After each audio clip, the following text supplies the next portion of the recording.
Assalamualaikum warahmatullahi wabarakatuh. Perkenalkan, nama saya Bernika Anindita dari program studi S1 Farmasi. Di sini saya dan anggota kelompok 3 akan mempresentasikan tentang biota laut dari mata kuliah Farmasi Alam Bahari. Berikut ini adalah nama-nama anggota dari kelompok 3.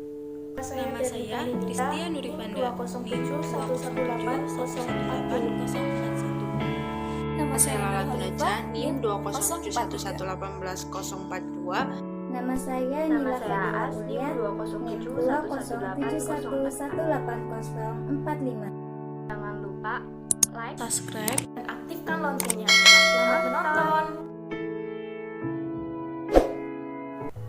Yang pertama, saya akan menjelaskan tentang biota laut. Biota laut merupakan semua makhluk hidup yang berada di laut, baik itu tumbuhan, hewan, maupun karang.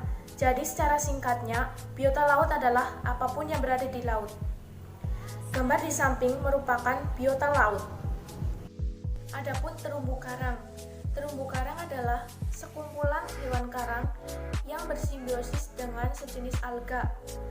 Di samping ini adalah contoh dari terumbu karang. Jenis-jenis biota laut. Yang pertama ada plankton.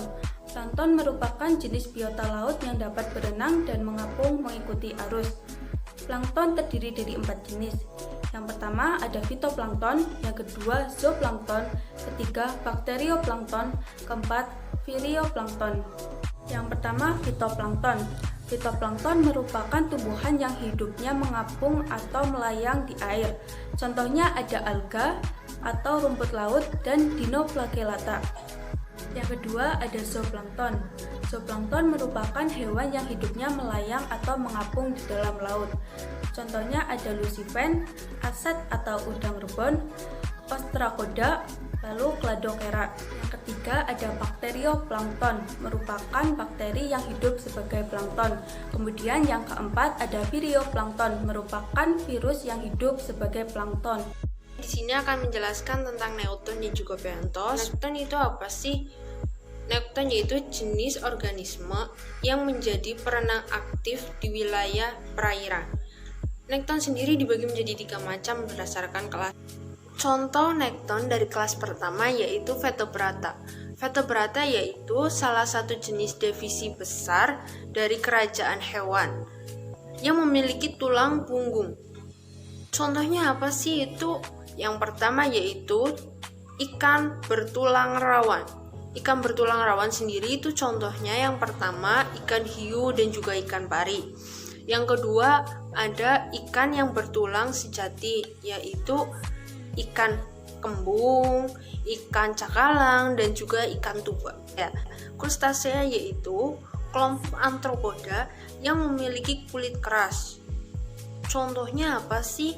Yang pertama yaitu udang, yang kedua yaitu lobster, vertebrata dari kelas ketiga yaitu moluska, yaitu hewan triploplastik selumata yang memiliki tubuh lunak.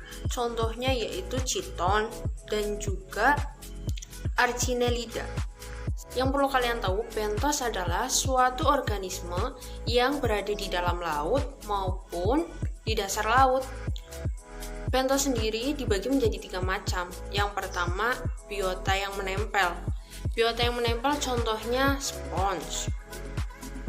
Yang kedua contohnya yaitu tritif dan juga tiram. Ada lagi biota yaitu biota yang merayap. Biota yang merayap contohnya kepiting. Terus juga udang. Terus ada lagi karang. Bukan cuma itu, ada lagi yaitu biota yang meliang.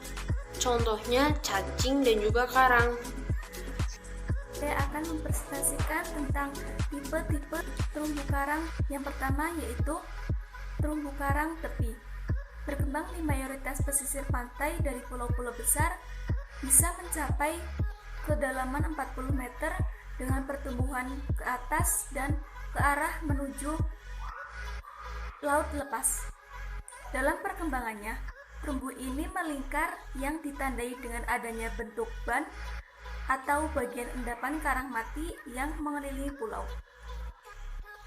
Yang kedua, terumbu karang penghalang. Terletak pada jarak yang relatif jauh dari pulau, terkadang membentuk logan atau celah perairan yang lebarnya mencapai puluhan kilometer. Umumnya tumbuh di sekitar sangat besar, membentuk gagasan karang yang terputus-putus. Ya, selanjutnya terumbu karang cincin. Terumbu karang ini merupakan salah satu jenis dari terumbu karang yang berbentuk cincin, di mana ia mengelilingi batas dari pulau-pulau vulkanik yang tenggelam sehingga tidak ada batasan dengan daratan. Berikut merupakan contoh dari gambar terumbu karang cincin. Berikutnya yaitu terumbu karang datar. Terumbu karang ini disebut juga sebagai pulau datar, di mana ia tumbuh dari bawah ke atas hingga ke permukaan. Umumnya, terumbu karang ini juga berkembang secara vertikal maupun horizontal dengan kedalaman yang relatif rendah. Berikut merupakan salah satu contoh dari gambar terumbu karang datar.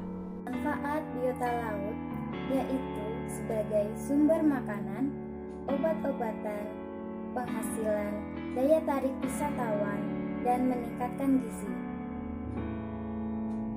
Kemudian, manfaat terumbu karang dari segi ekonomi, terumbu karang memiliki nilai estetika dan tingkat keanekaragaman yang tinggi, dimanfaatkan sebagai sumber makanan, bahan obat, dan objek wisata. Kemudian, dari segi ekologis, terumbu karang dapat menjaga keseimbangan lingkungan dan menyumbangkan stabilitas fisik. Dan dari segi sosial ekonomi, terumbu karang dapat meningkatkan pendapatan nelayan, penduduk pesisir, dan devisa negara yang berasal dari devisa perikanan dan pariwisata. Faktor-faktor yang mempengaruhi perkembangan ekosistem terumbu karang. Yang pertama ada suhu, kedua salinitas, ketiga cahaya dan kedalaman, keempat kecerahan, kelima arus, keenam gelombang, dan yang ketujuh sedimen.